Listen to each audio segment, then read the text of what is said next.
खानदान को माली मुआवजा दिया जाने की बात होती है तो उससे के ताल्लुक से जिक्र तक नहीं किया जाता है।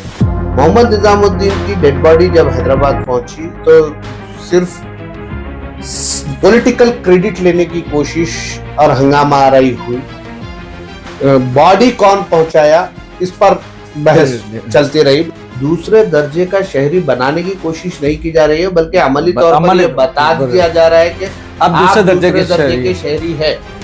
मुसलमान को कब्रिस्तान देने के मामले में यहाँ पर आप तफरीक देख लीजिए, ये दो खानदानों के साथ नहीं, दो मजहब के मानने वालों के साथ इस तरह का सलूक किया जाने लगा। दारुल देवबंद में अफगानिस्तान के वज़ीर खारिजा मौलवी मुत्तकी की आमद 2014 के बाद जिन हालात का शिकार मुसलमान है, उसके बावजूद वो अपना दम खम वजूद पूरे वखार के साथ बाकी रखे हुए में शायद प्लेन हाईजैक का जो मामला था, मौलाना असद मदनी इत्तेकाफ में थे तो उनके लिए एक खुसूसी लाइन टेलीफोन लाइन लगाई गई ताकि वो मीडिएट करे। और जो तालिबानी की हुकूमत थी और भारतीय जो प्लेन में जो जितने भी मुसाफिरीन थे उनकी ऐसा अमान हासिल। कोई मुस्लिम उम्मीदवार नहीं है, लेकिन एक ऐसे उम्मीदवार को पेश करते हुए ये तासुर दिया जाने लगा है कि आज़ाद ही सही, ये मुसलमानों का नुमाइंदा बन सकता है।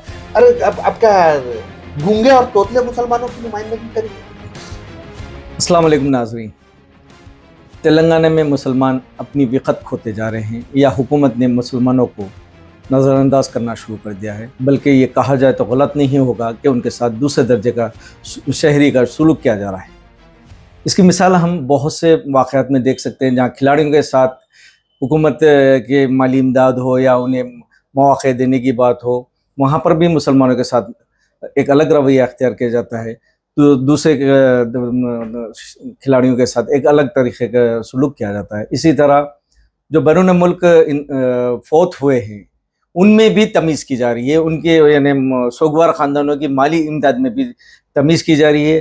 गुज़िश्ता महीने में एक मुस्लिम नौजवान का अमेरिका में इंतकाल हो गया था, लेकिन उसको कोई माली इमदाद नहीं दी गई, लेकिन ये महीने में हुकूमत ने ऐलान किया एक दूसरे नौजवान को जो अमेरिका में इंतकाल कर गए, उनके लिए 5 लाख रुपए तक की माली इमदाद का दिया गया।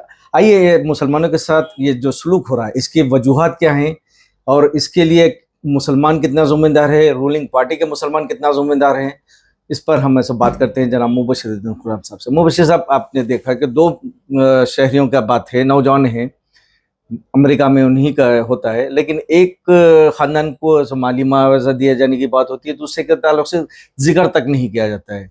देखिए, ये एक वाक़या एक तेलंगाना में मुसलमानों की सूरत हाल को वाज़े करने के लिए काफ़ी है।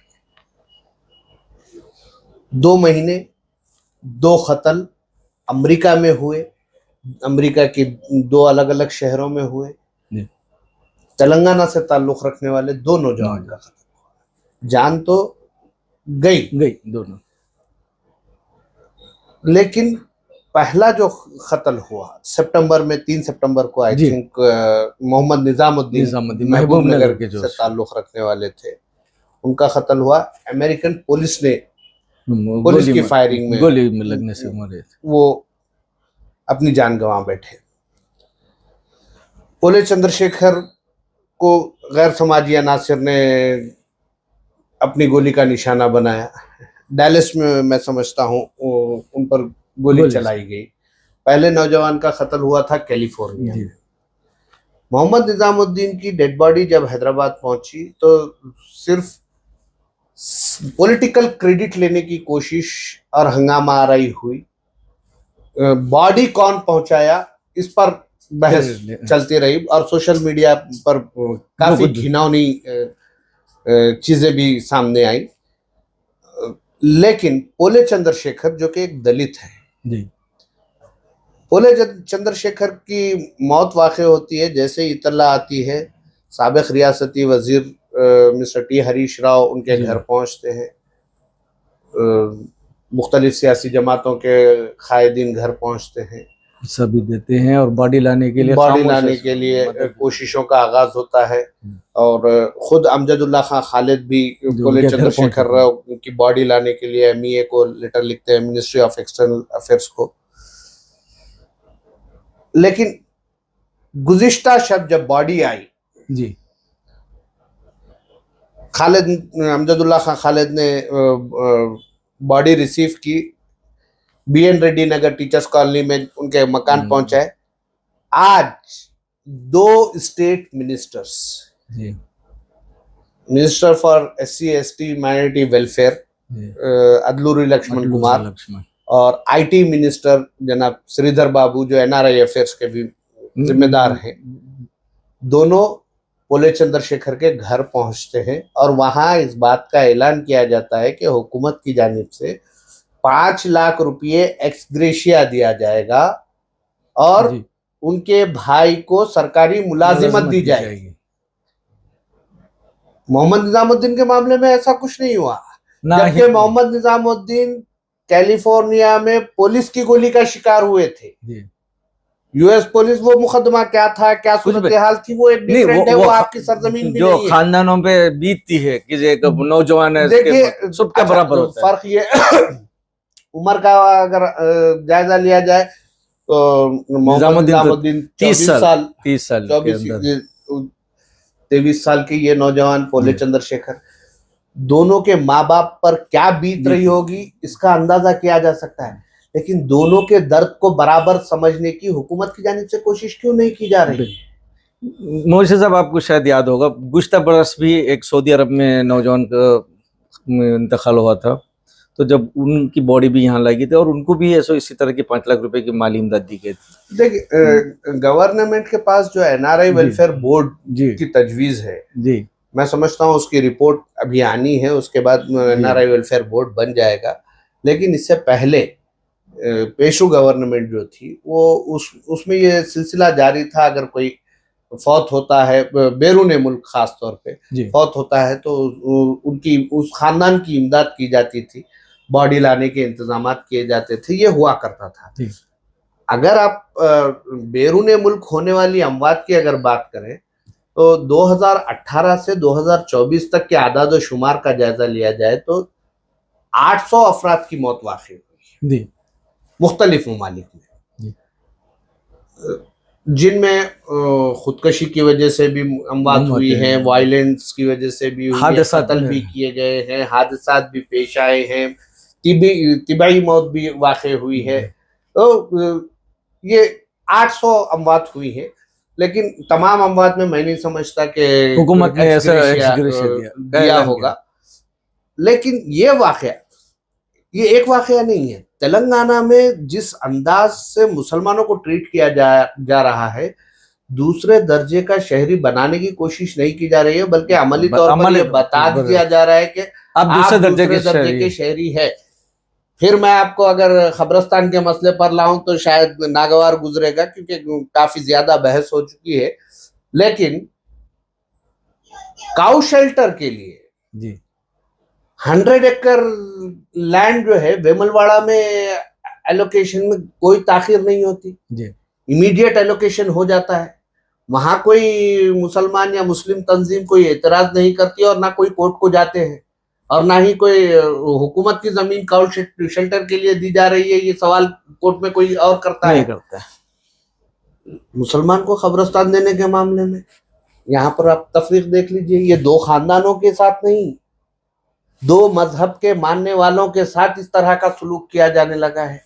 तो इस सलूक से निमटने के लिए इसकी जिम्मेदारी जो है हमारी सियासी नुमाइंदगी करने वाली तंजीम, खास तौर पर मजहबी रहबरी करने वाली तंजीम, उनकी होती है कि वो बताएं, अपनी अहमियत को, अपने वक़ार को मनवाएं।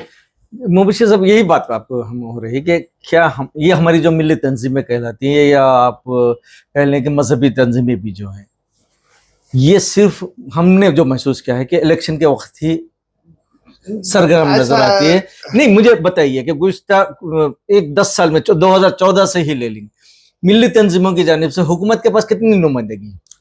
देखिए, मुसलमान कौमी सतह पर अगर देखें, जी तेलंगाना में नहीं, आज ही का वाकया जी दारुल देवबंद में अफगानिस्तान के वज़ीर वज़ीर खारिजा जी मौलवी मुत्तकी की आमद जी और उनका ये कहना कि ये हमारे मादर इल्मी इल्मिया है, ये हमारे मादर इल्मी है और हम यहाँ के शागिर्द हैं जी और मोहतमिम दारुल की जानिब से उन्हें सनद जारी किया जाना जी ये बताता है कि 2014 के बाद जिन हालात का शिकार मुसलमान है उसके बावजूद वो अपना दम खम वजूद पूरे वखार के साथ बाकी रखे हुए हैं। लेकिन बाज शोरिश काश्मीरी के अगर अल्फाज में कहूँ तो लमछड़ों की वजह से आप मिली तंजीमों को निशाना मत बनाइए। मिली तंजीमों पर इल्ज़ाम ये मत आयद कर दीजिए कि ये नुमाइंदगी में नाकाम हो रही है या फिर ये इलेक्शन की हद तक महदूद हो चुकी हैं। दारुल देवबंद में आज जो वाक़या पेश, अगर आपको याद है तो 98 में शायद प्लेन हाईजैक का जो मामला था, खंदाहार, वो मामले में किसने मीडिएट किया था? मौलाना असद मदनी ने मीडिएट किया था। बल्कि उस वक्त ये था कि जब मौलाना असद मदनी इत्तेकाफ में थे तो उनके लिए एक खुसूसी लाइन टेलीफोन लाइन लगाई गई ताकि वो मीडिएट करे और जो तालिबानी की हुकूमत थी और भारतीय जो प्लेन में जो जितने भी मुसाफिरीन थे उनकी ऐसा अमान हासिल की गई और मुसलमान तंजीमों का जो विखार है, नाज़रीन हम यहाँ पे ये बता दें कि बाद लमछड़ों को जो इस्तेमाल किया जा रहा है, थोड़ा सा हम अमान के बारे में थोड़ा सा वाज़ेह कर दें कि अमान जब अरबों में अगर कोई किसी की जान की अमान दे देता है तो उसकी जिंदगी बचाने के लिए वो अरब अपनी जान की तक बाजी लगा देता है। तो ये इस तरह की अमान जब ऐसो तालिबान हुकूमत की तरफ से ली गई थी तो इसका मतलब ये हुआ कि तालिबान हुकूमत ने मौलाना असद मदनी को यह तयक़ुन दिया था कि मुसाफिरीन जितने हैं हम उनकी हिफाजत करेंगे और उसके लिए अगर हमारी जानों का नजराना भी पेश करना पड़ेगा तो करेंगे। तो इतनी बड़ी है जो लोग ये थे। मैं आपको ये वाकया हुआ नेपाल खंदाहार प्लेन हाईजैक का, इंडियन एयरलाइंस की फ्लाइट थी। इस वाकये को अब फिल्मा कर जिस अंदाज में पेश किया गया है, ये तासुर दिया जा रहा है कि किसी मौलाना असद मदनी का वो रोल कहीं उसमें बताया नहीं है।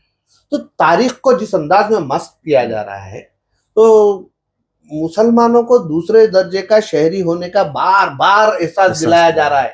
बार बार एहसास दिलाने, उत्तर प्रदेश सबसे ज्यादा हिंदुस्तान में उत्तर प्रदेश में फिलहाल मुसलमानों को निशाना बनाया।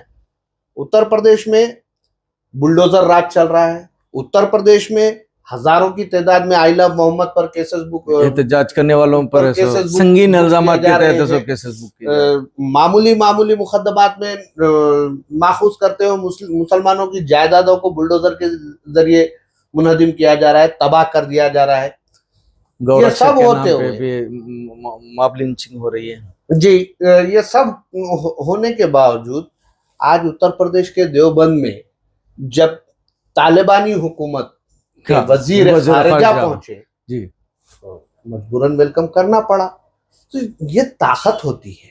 इस ताकत को उसी वक्त आप जता सकते हैं, बता सकते हैं जब आप किसी के दबाव में ना हो। अब बात करते हैं तेलंगाना की। तेलंगाना में ये जो 2 नौजवान अमेरिका में कत्ल किए गए जी, उनकी बॉडी लाने से लेकर तदफीन तक सियासत चलती रही। उसके बाद सबको फरामोश कर दिया गया। सब फरामोश कर दिया गया। कोई नहीं, मोहम्मद निजामुद्दीन के वालिदैन को एक्सग्रेशिया की बात नहीं की गई, ना मोहम्मद निजामुद्दीन को किसी भाई को मुलाजिमत देने की बात की गई। लेकिन आज बोले चंद्रशेखर, कम से कम ये आ जाने के बाद, ऐलान होने के बाद तो कम से कम मुसलमानों की तरफ से या कांग्रेस के जो मुसलमान है वो अपना फरीजा यानी समझते हुए हुकूमत से नुमाइंदगी कर सकते हैं। आप जैसा इब्तिदा में आपने कहा कि खेल कूद के मैदान में भी मुसलमानों के साथ तासुब जिस तरह से हो रहा है, अगर इसकी मिसाल देखी जाए तो कई मुस्लिम खिलाड़ी जो बेहतरीन खेल का मुजाहरा करने के बाद मुल्क का नाम रोशन करे,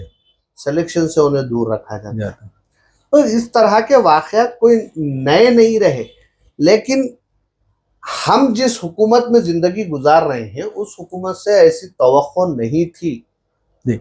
जिस तरह के हालात पैदा किए जा रहे हैं। यकीनन यही हम समझ कर इस वक्त मुसलमानों ने कांग्रेस को वोट दिया था कि पहले से जो हुकूमत थी उससे बेहतर तौर पर मुसलमानों का ख्याल रखा जाएगा, उनको उनसे अच्छे वादे भी तो ऐसे ही किए गए वादे थे। भी तो हुए थे। वादे जो भी तो बजट हुए। जो था यानी तकरीबन दुगना बजट किया जो वादा किया गया था, जो इस वक्त बीआरएस हुकूमत दे रही थी उससे दुगना बजट का वादा किया गया था। बिल्कुल। उसी तरह तालीम के इसमें मौके देने के नहीं, अब साथ आप देखिए, और सब प्लान की बात की गई खेल थी। के मैदान की बात हो गई, जी, ये दो मकतूल के एक्स-ग्रेशिया की सौगारों बात। के साथ जो सलूक था उसकी बात हो गई। आप पॉलिटिकल मैदान में देखिए, जी, एक मुसलमान को मैदान से हटाने के लिए जी। वो फिर दूसरे मुसलमान का इस्तेमाल किया जाता है। दूसरे मुसलमान का इस्तेमाल किया गया। एक रुकन कानून साज काउंसिल आमिर अली खां को जी, साइड लाइन करते हुए मोहम्मद अजहरुद्दीन को आगे बढ़ाया गया, दोनों को एक दूसरे के सामने लाकर खड़ा कर दिया गया, तीसरे को लेकर ला करके आपने वहां उम्मीदवार बनाया और एमएलसी का मसला दूंगा तुम। अच्छा, इसमें फिर वही बात आती है कि जब नवीन यादव के उम्मीदवारी का ऐलान हुआ तो साबिक रुकन पार्लियामेंट सिकंदराबाद से नाराजगी का इजहार किए थे। जी, तो उन्हें मनाने के लिए कांग्रेस के कायदीन 3 उजरा जाते हैं, नटराजन जाती है, साक्षी नटराजन, और मुसलमान के साथ ऐसा कुछ नहीं होता, नहीं, क्योंकि मुसलमान अपनी बेविकती का जिम्मेदार खुद बनता जा रहा है।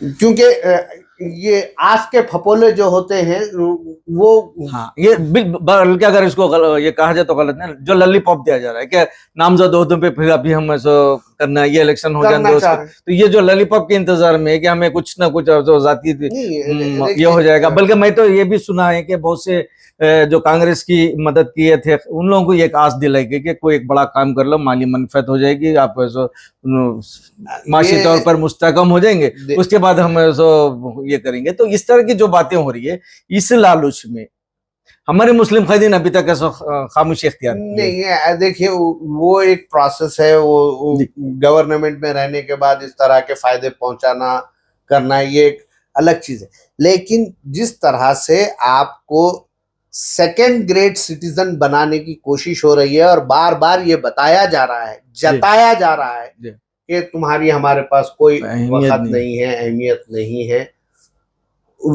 उस पर भी अगर आप खामोशी अख्तियार करते हैं तो मैं नहीं समझता कि आपको आगे किसी तरह से बातचीत का भी मौका दिया जाएगा। यही वजह है कि हम लोग एहतजाज करना तो दूर की बात होगी, कम से कम हम जबानी तौर पर नाराजगी का इजहार तक एक वाकया सुनाता हूँ। मुसलमान फित्री एतबार से नरम दिल होता है, नरम गो होता है। तेलंगाना हज कमेटी में 45 हाजियों का सामान नहीं पहुंच पाया था जी। 2.5 महीने की कोशिश के बाद जी उनका सामान वापस आया, उनका सामान उनके हवाले किया गया, लेकिन जब बैग्स खोले गए तो कीमती अशिया चोरी हो गए। जब वो हाजी शिकायत के लिए पहुंचे तो हमारे ओहदेदार कहते हैं कि इस सिलसिले में शिकायत करना मुनासिब नहीं है, आप हज को गए थे, अल्लाह ताला जो है ये जो चोरी हुआ है वो सदका समझ के खामोश बैठ जाए। तो लोग खामोश हो गए। अच्छा, इसका जिक्र चूंकि बहुत से लोग वाकिफ है ये चीजों से, इवन आप भी और ऐसा आप दूसरे सहाफी हजरात भी है, दूसरे यानी हज कमेटी के अरकान भी हैं, जिम्मेदार वाकिफ हैं, लेकिन इस बात को कहीं वहीं दबा दिया गया।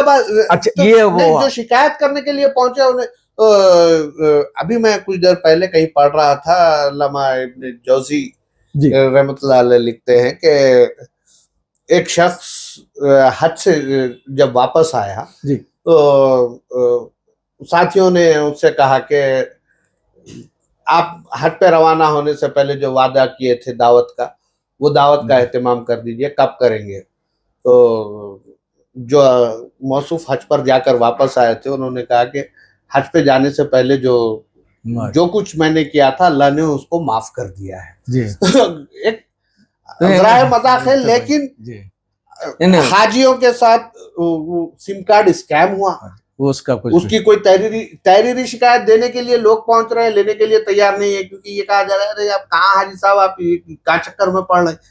अभी सोने की चोरी हुई है, जो बैगेज में सोने की चोरी हुई है। एक मोहतरमा बता रही थी कि 4 ब्रेसलेट क्या, वो चूड़ियां, उनकी अपनी चूड़ियां थी, वो महफूज हैंड बैग में होती हैं, वो रख ली थी, 3 गायब हो गई। एक फैमिली के का पूरा सोना एक जगह रखा गया था, एक रिंग रह गई, बाकी सब खाली डब्बे रह गए अंदर। ये इसके अलावा भी और एक मसला है कि हज इंतजाम के लिए जिन कॉन्ट्रैक्टरों ने जो भी अपनी खिदमत दी थी पैसों के गुत्तों पे, उनको अभी तक 1 साल होने को आ रहा है, क्योंकि अब दूसरा पैसे नहीं। देखिए, ये मुसलमानों के साथ दूसरे दर्जे के सुलूक के कई एक मिसालें दी जा सकती है। अब जो सूरत हाल का शिकार अब हम हो रहे हैं, आज आपके पास मौका है, आप अपनी ताकत, अपनी कुव्वत का मुजाहरा कर सकते। देखिए, वोट की ताकत जो आपके पास है, एक वोट आपका है तो एक वोट दूसरे का भी है, लेकिन आपके वोट को गैर अहम बनाने की जो कोशिश हो रही है वो वोट की तकसीम के जरिए हो रही है। वोट की तकसीम के बाद जो है आपकी कोई वैल्यू नहीं है, आप गैर अहम हैं, ये तासुर आपको दे दिया जा रहा है। आप जो है मैं वोट डालो नहीं डालो क्या फर्क पड़ता है, ये तासुर पैदा होने लगा है। इसकी वजह से आप बेवकूफ़ी का शिकार होने लगे। मगर मुसलमानों को भी चाहिए कि अपनी वोट की ताकत को पहचाने और समझे कि वो ये एक ही हथियार ऐसा है जिसके जरिए वो हुक्मरान तबके को, चाहे वो सियासतदान अपोजिशन के हो, या उन्हें ये जतला सकते हैं कि आप अगर हुकूमत के करने के अहल बनते हैं तो वो शहरियों का हक राय देगा, हिस्सा है। और इसे जिस हल्के की हम बात हो रही, जो होने वाले हैं जहाँ पे, वहां पे मुसलमानों की तादाद ऐसी नहीं है कि नजरअंदाज कर दिया जाए, 1/3 ऐसा तादाद मुसलमानों की है। और जब हम देखते हैं कि कभी भी कोई इंतखाबात में रिजल्ट आते हैं तो हारने वाले उम्मीदवार और जीतने वाले उम्मीदवार के इसमें बहुत कम फर्क रहता है, यानी 5% से 10%, 12% तक ही रहता है। अब मैं अगर कहूं, अगर जुबली हिल्स इंतखाबात की फिर बात की जाए तो बात तवील हो जाएगी, लेकिन एक चीज मैं यहाँ पर कहना जरूरी समझता हूँ कि जुबली हिल्स इलेक्शंस में कोई मुस्लिम उम्मीदवार नहीं है, कोई मुस्लिम उम्मीदवार अभी तक बोले तो बड़ी पार्टियों की तरफ से कोई मुस्लिम उम्मीदवार नहीं है। लेकिन एक ऐसे उम्मीदवार को पेश करते हुए ये तासुर दिया जाने लगा है कि आजादी सही ये मुसलमानों का नुमाइंदा बन सकता है। अरे अब क्या गूंगे और तोतले मुसलमानों की नुमाइंदगी करेंगे? अरे मुसलमानों की नुमाइंदगी के लिए जो चीज होनी चाहिए, जो सलाहियतें होनी चाहिए, कम से कम बोलने की सलाहियत तो होनी चाहिए उसमें। यकीनन। देखिए, जब तक आप मसाइल से वाकिफ नहीं होंगे, मसाइल का हल भी पेश नहीं कर पाएंगे। नाज़रीन, यहाँ पे जरूरत ना सिर्फ है सो अपने और अपने खिलाफ जाने वालों को पहचानने की है, बल्कि अपने खुद को भी पहचानने की ज़रूरत है। अपनी ताकत को, अपने वोट की ताकत को पहचाने। इस उम्मीद के साथ हम दोबारा मुलाकात करते हैं किसी और मौजू के साथ। अस्सलाम वालेकुम।